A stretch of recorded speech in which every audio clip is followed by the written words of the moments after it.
If any of y'all out there like me are Christians, you might want to grab your Bible and check this out. Bible ready. Let's take a look. All right, so go to Matthew and find Matthew 17:21. Is it in your Bible? It's not in mine. This is actually pretty simple. Your Bible's missing this verse because the translators of older Bibles weren't always super careful in the selection of the manuscripts that they used. And they didn't have the amount of manuscripts that we have today. Most scholars believe that in the process of copying the manuscripts, someone at a much later date copied this verse from Mark and added it to Matthew. Two of the best manuscripts, the Codex Sinaiticus and Codex Vaticanus, do not actually include Matthew 17:21. There is absolutely nothing fishy going on here. In fact, this saying is still in your Bible in its most basic form.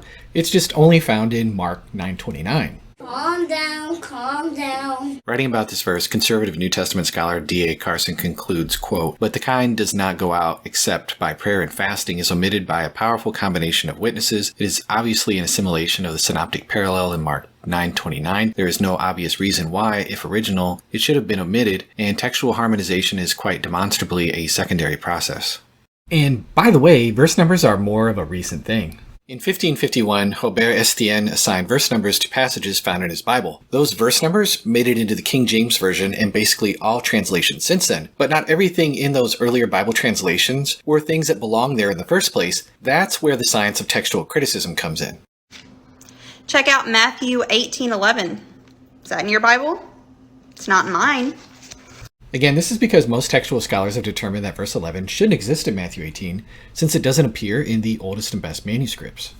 Probably the most recognized authority in the field of biblical textual criticism over the past few generations is Bruce Metzger. Based on his studies, he believes that Matthew 18:11 is spurious and was inserted by copyists. He wrote, "There can be little doubt that the words 'for the Son of Man has come to save the lost' are spurious here, being absent from the earliest witnesses representing the several textual types, including Alexandrian, Egyptian, and Antiochian, and manifestly borrowed by copyists from Luke 19:10. The reason for the interpolation was apparently to provide a connection between verses 10 and verses 12 through 14.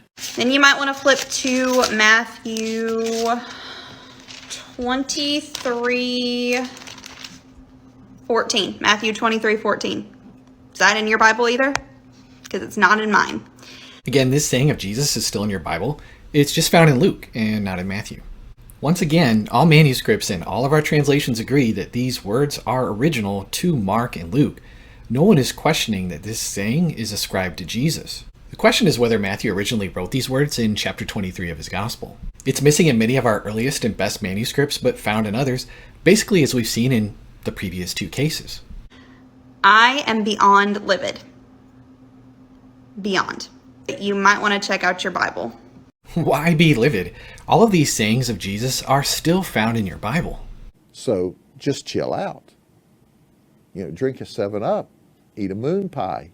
Contrary to some conspiracy thinking King James only people, translation committees are not made up of secret agents of the devil trying to rob you of the words of Jesus. There is absolutely nothing nefarious that's happening here. In fact, quite the opposite. Pastors, please learn about textual criticism and alert your congregation members to it, or you're going to continue to see more confused TikToks like this.